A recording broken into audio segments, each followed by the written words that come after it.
2030 Agenda for Sustainable Development, push for accelerated progress towards the SDGs. So this is a second in a series of special civil society town halls with His Excellency Mr. Csaba Kőrösi, who is, as you know, the President of the 77th session of the United Nations General Assembly. The first town hall, perhaps some of you attended that was held on the 2nd of December in 2022. And at that town hall, President Kőrösi outlined his vision of providing solutions to the world's problems through solidarity and also sustainability, science, youth involvement, and also partnerships. So if you missed it, it's still possible to watch that recording on UN TV. And I think we all would like to thank the President of the General Assembly, Kőrösi, for again convening this town hall. It shows how much he cares about addressing civil society and also hearing from you.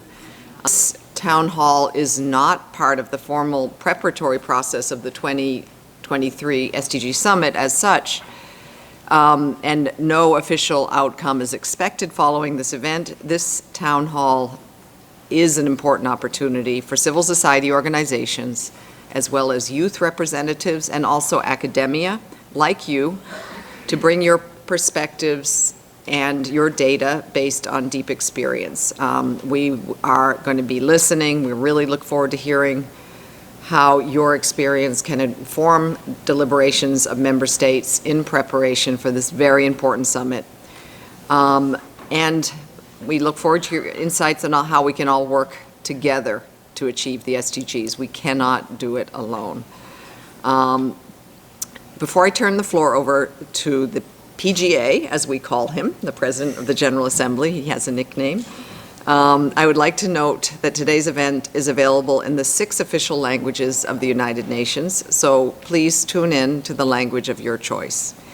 And in the room, you can, especially if you are listening in another language, you can use the earpieces that are at your seats, and you will find the choice of language on the desk itself. And for those of you watching online, you can select the language you want to hear at the drop-down menu on your screen, accessible by clicking the globe at the bottom. And those of you who are posting on social media, we encourage you to follow us on Twitter, at UNDGC_CSO and at UN_PGA. And please use the hashtag UN with civil society. You see it very conveniently on the name plates in front of you. And it is now my honor once again to introduce the President of the General Assembly, Mr. Csaba Kőrösi. And let me just say a few words about his background. He's held various service posts in his home country of Hungary, and he has dedicated his professional life to public service. He was the head of mission to Greece and also the United Arab Emirates, and also served as ambassador and permanent representative of Hungary to the United Nations, as well as vice president of the 66th session of the UN General Assembly. He has a deep history of engaging with civil society. He played a vital role in the development of the 2030 Agenda for Sustainable Development and the Sustainable Development Goals as co-chair of the Open Working Group of the General Assembly, where he worked alongside civil society to ensure the inclusion of the voices of diverse stakeholders. His efforts have been critical in ensuring that the SDGs remain at the top of the global agenda. And his respect for civil society is evident in his current presidency, as time and again he highlights the importance of including civil society representatives and perspectives in impact-focused discussions. First, we will hear his remarks, and that will be followed by statements from several civil society representatives. And then we will open the floor to questions, and I emphasize questions, please, and not statements. And then we will hear concluding reflections from His Excellency Mr. Mithin, the PGA of, the PR as permanent representative of Ireland, and Her Excellency, Ms. Al Thani, the PR of Qatar. And we look forward to a dynamic discussion. Excellency, the floor is yours. Thank you much indeed, USG Melissa Fleming, my good friend. Good morning, ladies and gentlemen. Good morning, New York and Americas. Good afternoon, Europe and Africa. Good evening, Asia and Australia. You're welcome on board. My special thanks go to the Department of Global Communications, DESA and SDG Action Campaign, and OHCHR for their supporting in organizing this second town hall meeting.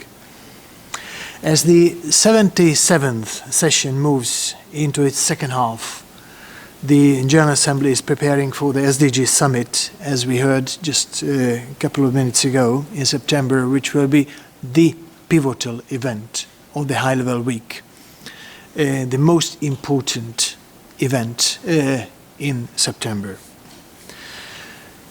Dear colleagues and friends, a cornerstone of my presidency has been to involve actors from outside of the UN into our work.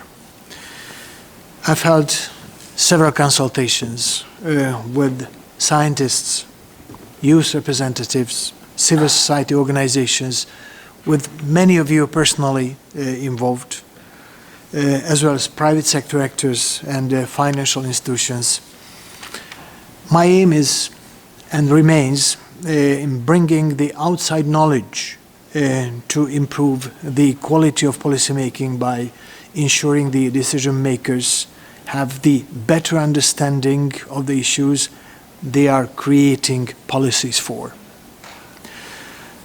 My expectation is that this approach contributes to the more evidence-based proposals on how to address the challenges we are facing today. It worked very well in the run-up and during the March UN Water Conference, where, with your help, we achieved a breakthrough after 46 years. Something similar is needed on a number of issues in the forthcoming months to help real transformation and crisis management in this world. Recent reports, as we heard from the USG Fleming, recent reports tracking the progress of the achievements on the SDGs by 2030 have contained sobering conclusions. We are seriously off track due to the combination of a complex and intersecting crises. In recent years, we have even regressed on some SDG targets. So not the progress is lacking, but actually we are moving backward. I still see youth and diversity and equity as very strongly prominent figuring notions from your side. Thank you much indeed. Then let's move to the next question.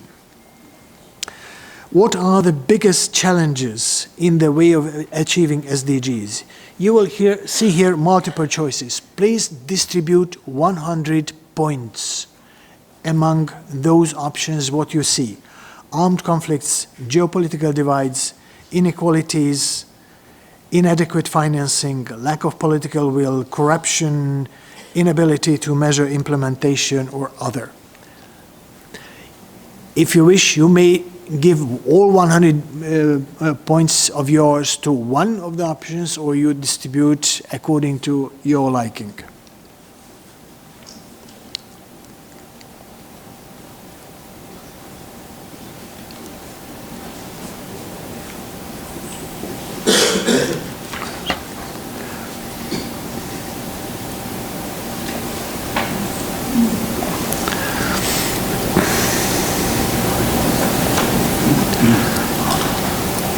if we cannot turn around inequalities, the trends of growing inequalities, the whole agenda will be in jeopardy. Just today I saw the latest figures that the largest and fastest growing inequalities in the world in terms of continent are now in Africa. The continent that very badly needs a sustainability transformation. Let's go to the third question then. What transformative changes are necessary to get the SDGs back on track?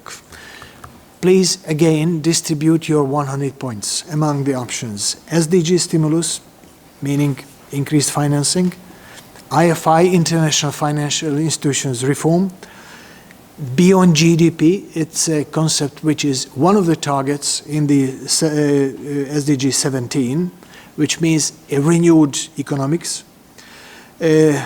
multi-stakeholder partnership, political will, restoring the credibility of commitments.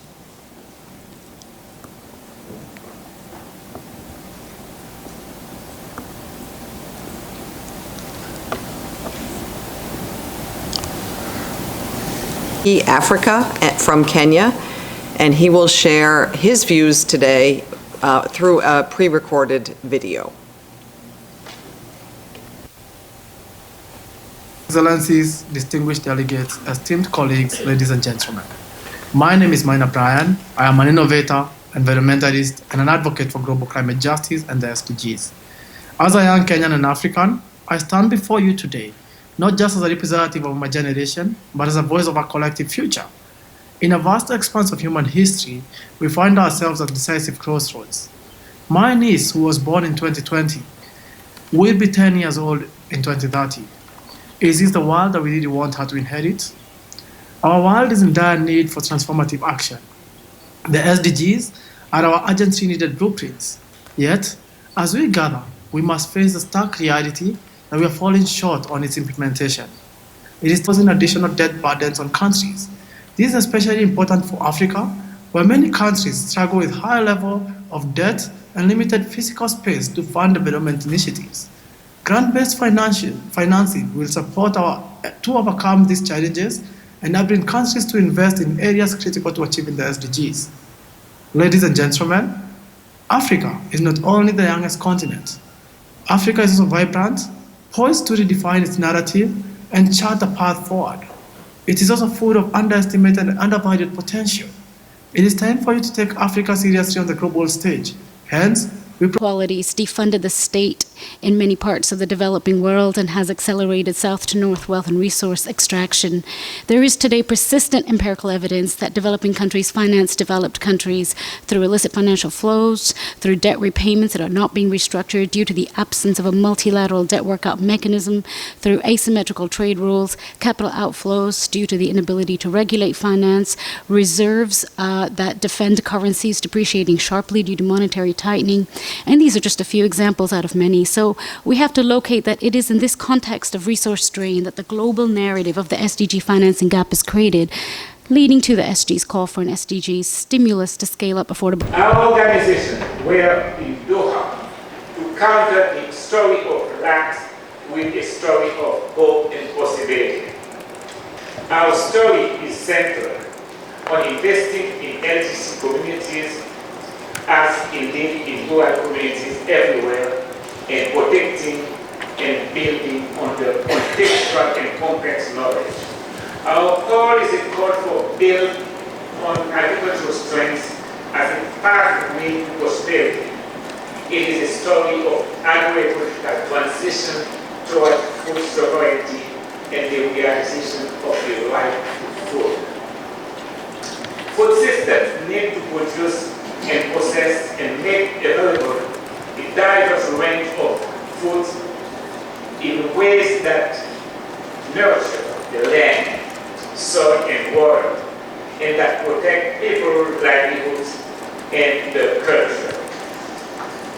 In adopting agroecological practices, we can take on the complex set of objectives such as the 2030 agenda.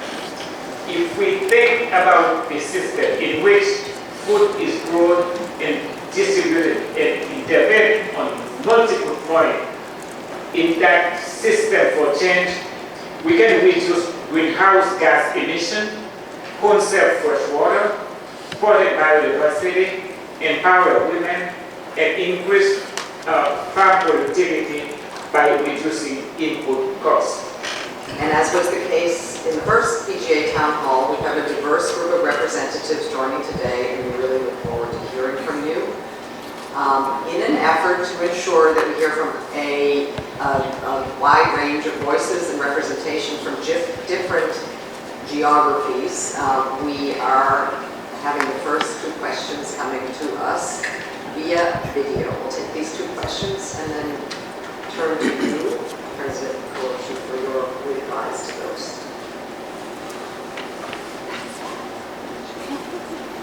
So the first question comes to us from, let me introduce you first, Michael Bianco in Argentina. She's speaking on behalf of, excuse my pronunciation, Fundación para el Estudio e Investigación de la Mesure, which translates in English as the Foundation for Studies and Research on Women.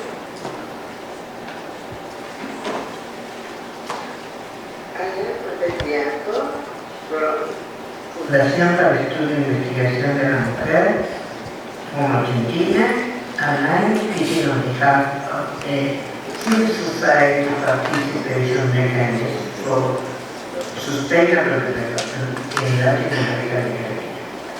As everybody knows, that specifically in our region, COVID makes a great crisis in terms of health and in terms of economics due to the problems that it creates. Meanwhile, later on, with the crisis by the war in Russia and Ukraine, we are suffering great problems. The Lancet started to analyze how to improve women's health due to COVID impact. If we consider not only socio-economic determinants, but also what they call commercial determinants. Greetings to the President of the General Assembly, Department of Global Communications, Department of Economic and Social Affairs, and the Office of the High Commissioner for Human Rights. Thank you for this opportunity to ask a question during the second PGA annual meeting with civil societies and other stakeholders present. Following this opportunity to ask the President of the General Assembly questions, the question to the PGA falls in the third category of questions, which is what transformations are necessary in order to improve the implementation of the SDGs until 2027? And what's a result that we are going to have a full-fledged UN Financing Development Conference in 2025. All those big questions, what we are discussing today, are under consideration now in the General Assembly, hopefully under decision by September, and getting them, we shall be getting prepared for the financing conference. We are reflecting to Mr. Jean-Baptiste on the agroecology and the LDC's perspective. Thank you much for bringing it up. The one part of the challenges we are facing is whether or not we have enough nutrition food today to feed the 8 billion. There are good news and bad news. The good news, and the answer is yes. The bad news that the distribution of this food is unequal. So the number of people in the world with major nutrition challenges is struggling to survive and sometimes getting into mortal danger has grown by 200 million in the last few years. Now we are at the level of 350 million people in the world who are stunting or at the verge of famine. But the good news is that if we take into consideration today's technologies only, today's methodologies only, and it has been reconfirmed by the scientists during the last scientific briefing, what we had some 10 days ago in the General Assembly, we have the technologies today to feed 10 billion in a sustainable manner. It means by 2050, we shall need at least 30% more food, maybe 50% more food than what we have today. For that, with today's methodologies, what we use, we are not going to have enough water, we may not have enough soil, and certainly the distribution system and financial system will not be adequately sufficient. But once again, the good news that it is possible to feed 10 billion in a sustainable manner. Let us just listen to the scientists, use the technologies, and let's turn our eyes to the revision of sustainable food system strategies, which will be discussed in July in Rome. I have very high hopes, but in order to achieve that, we need a real transformation in the agriculture, in the agribusiness, and in market regulations. And in a world that would be united, but these are far from being the best of times, and the world is far from being united. Instead, we face the gravest levels of geopolitical division and mistrust in generations. In this context, the SDG Summit must provide both inspiration and concrete solutions. That is why we welcome the co-facilitators of an invitation. And second, I could not take the floor and not talk about the LGBTI populations around the globe and how we were not included in the creation of the SDGs, and how important it is that we talk about this, especially when we're disproportionately affected when it comes to the right to housing, when it comes to access to food, when it comes to humanitarian and development situations.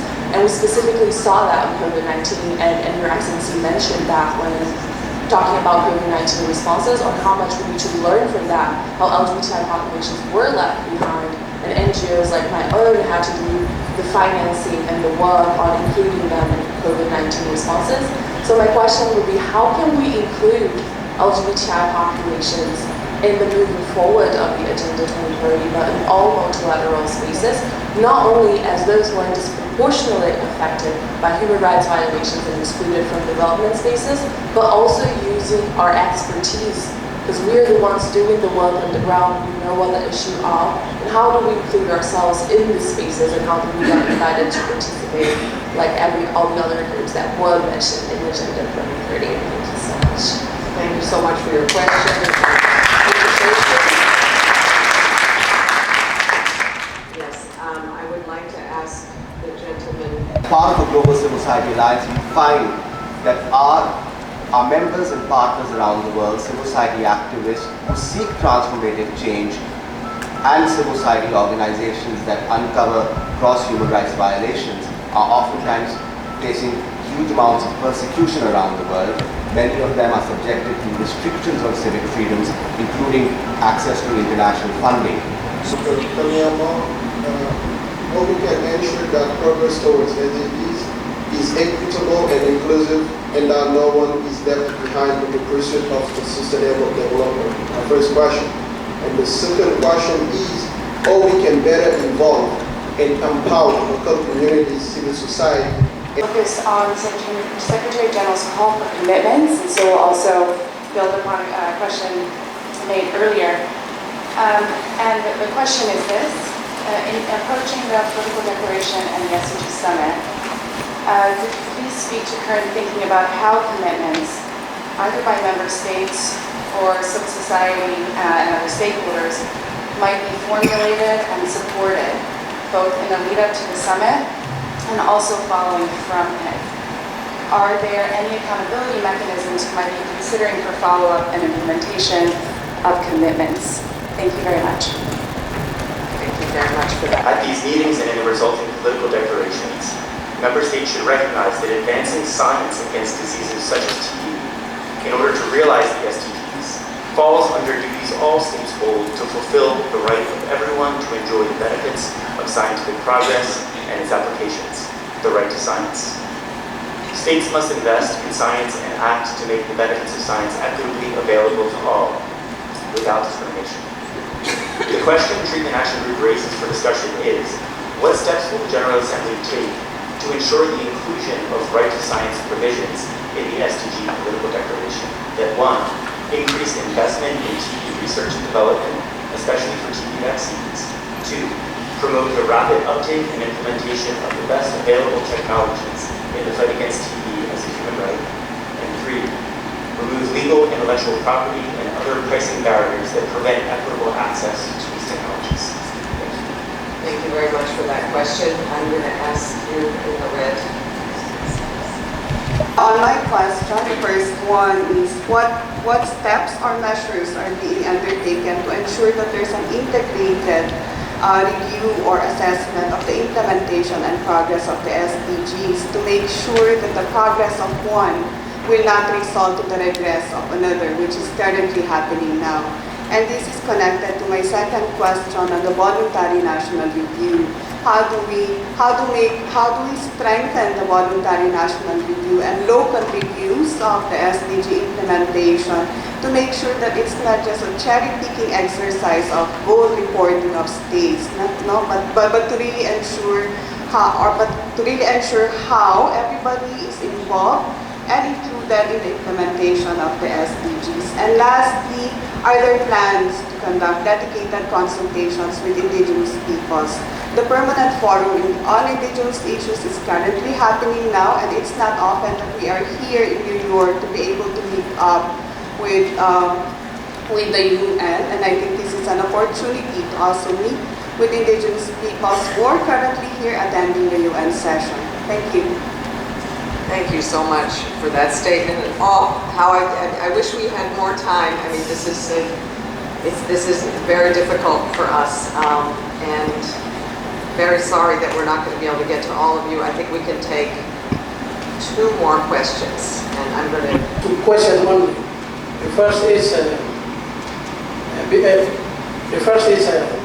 can you revoke the UN General Assembly Resolution 2504 that set up the referendum in 1969, because the referendum is illegal, fought by a settler 600 Indonesian and 400 citizens Papua, and 800,000 people fought in the referendum.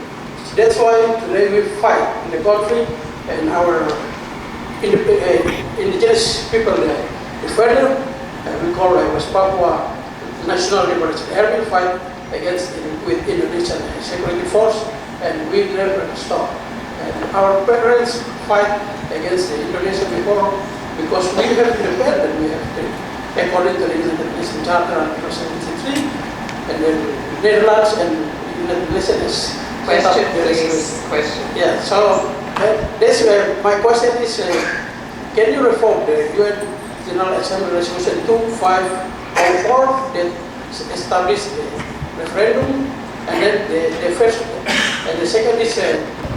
Nous sommes à mi-parcours sur le rapport des objectifs de développement durable qui peut-être présente des indicateurs positifs dans les pays occidentaux, mais ceci n'est pas le cas dans les pays en voie de développement. En Afrique, plus précisément, et dans le Sahel, qui traverse une crise sécuritaire sans précédent, que ce soit au Tchad, au Congo, au Soudan ou récemment, et j'en passe. La question que j'aimerais poser à Monsieur le Président, malgré que nous sommes en 2023, des familles vivent avec moins d'$1 par jour, malgré que nous possédons des ressources énormes. Comment est-ce que l'Organisation des Nations Unies, à travers ses agences qui travaillent dans nos pays respectifs, puisse collaborer avec la société civile locale et plus précisément avec les organisations qui possèdent ces statuts consultatifs pour que la réalisation des objectifs de développement durable devienne une réalité de fond. Je vous remercie. We want a very strong political declaration from our heads of state and government, our leaderships at political level. I wasn't surprised to see political commitment being the number one issue. That's certainly what myself and colleague Ambassador Al-Thani feel. September is first and foremost a political recommitment to the goals, and that's what we're seeking. In terms of our work currently, we have, myself and Ambassador Al-Thani, we brought together the member states of the United Nations. We've heard initial reflections, comments. We've brought together, we've circulated an elements paper in early February. We've had further consultations, including with consultations with civil society. And once we have the Secretary General's report out next week, we hope to issue what's called a zero draft. You know the UN language better than I do. A zero draft in the coming weeks. And we want to then really engage with member states and with yourselves on the content of that zero draft, and working through May, June, July, if need be, to really craft a strong political declaration for the summit. That's our time scale. In a sense, the last few months we've just been in the foothills. Now once we lay down the zero draft, we're making the ascent to the summit, and that's where it gets difficult, challenging, but that's where the real action happens. And we really want to keep engaging with yourselves, hearing from you as we go through that process. It's very, very important.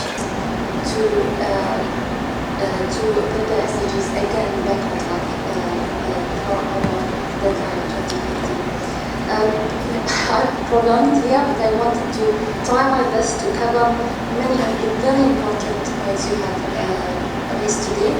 But again, I think the partnership we have between governments, the civil society community, together with the United Nations and the private sector is key to the implementation of the SDGs, and you are playing an important role in it. Thank you very much.